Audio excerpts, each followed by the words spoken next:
ప్రజలు కూడా ఈ సమస్యల గురించి రాయరు, కానీ బీ ట్యాక్స్ అంటారు. మీ జే ట్యాక్స్ లాగా బీ ట్యాక్స్ కలెక్ట్ చేసే సంస్కృతికి మాకు లేదు. ప్రజలు మమ్మల్ని ప్రశ్నిస్తారని భయం మాకుంది. అంత ధైర్యం మేము చేయలేము.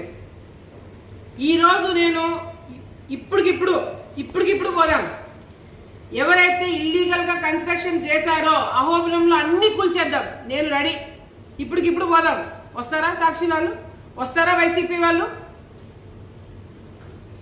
గత 20 సంవత్సరాల నుంచి కాదు, అహోబిలంలో మీ ఇంటి దేవుడు అని చెప్పి మీ పెత్తనం ఇన్ని రోజులు నడుపుతూ మీరు అడ్డంగా పర్మిషన్లు ఇచ్చుకొని మీరు అక్కడ ట్రాఫిక్ ప్రాబ్లం కావచ్చు.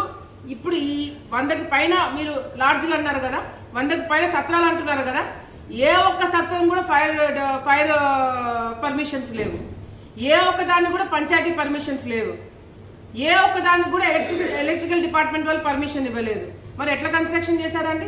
ఎవరి హయాంలో చేశారండి? 20 సంవత్సరాల నుంచి ఇల్లీగల్ గా కన్స్ట్రక్షన్స్ చేస్తున్నారని చెప్పి మీ సాక్షుల్లోనే రాశారు. నేను చెప్పడం పక్కన పెట్టండి, మీ సాక్షుల్లో రాసినారు. మరి అటువంటి అప్పుడు గతంలో మీరు ప్రభుత్వంలో ఉన్నప్పుడు ఏం చేస్తున్నారు?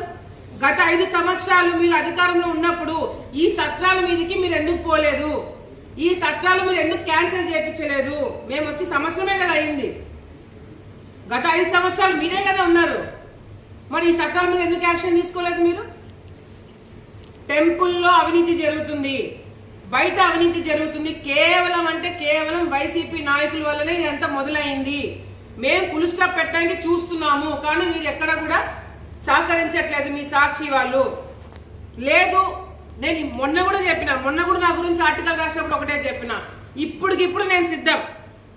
నా మీద నేను చేశాను, మేము వసూలు చేసుకుంటున్నామని మీరు ఒక్కటంటే ఒక ఆధారం చూపించండి, నేను రాజీనామా చేసేస్తా. ఒక్కటంటే ఒక్కటి నిరూపించండి, నేను రాజీనామా చేస్తాను. ఎక్కడ ఇట్లా సాక్షి వాళ్ళు మీరు ఏది పడితే అది రాయడం వల్ల ఎవరికంటే నష్టము? ప్రజలకి నష్టం కాదు, మాకు నష్టం కాదు. ఎవరికి తెలుసా? మీ యాజమాన్యానికి. మీరు తప్పుడు రాతలు రాస్తే మేము కేసులు వేస్తాం. ఎవరండి రావాల్సింది? కోర్టు చుట్టూ ఎవరండి తిరగాల్సింది? మీ సాక్షి వాళ్ళు కాదా? మీ మేడం కాదా? భారతి గారు కాదా? ఆమె పేరు మెన్షన్ చేయరా? ఆమె గురించి కూడా ఆలోచించారు మీరు?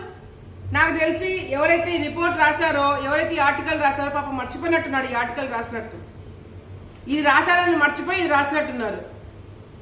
లేకపోతే ఏ ఇల్లీగల్ కన్స్ట్రక్షన్స్ చేస్తున్నారని చెప్పి రాసిన వ్యక్తి ఆ ఇల్లీగల్ కన్స్ట్రక్షన్స్ వెనకేసుకుంటూ మళ్ళీ ఇంకొక ఆర్టికల్ ఎట్లా రాస్తున్నాడు?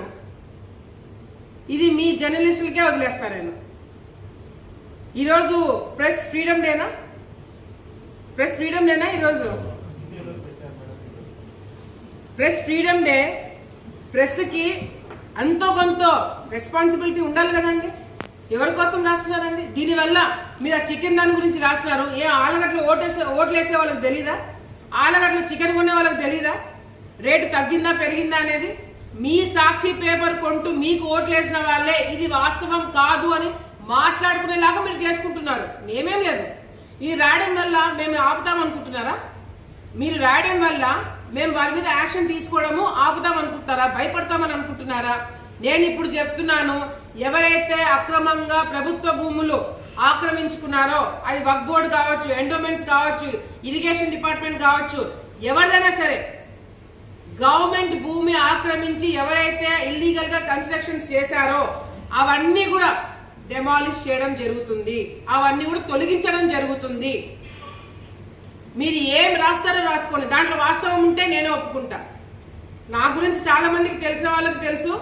మీరు వాస్తవాలు రాసుకుంటే నన్ను నేను కరెక్ట్ చేసుకోవాలంటే ఒక సెకండ్ కూడా నేను ఆలోచించాను. అవును వాళ్ళు రాసింది కరెక్ట్, మేము మార్చుకుంటామని చెప్పేదానికి ఒక సెకండ్ కూడా ఆలోచించాను.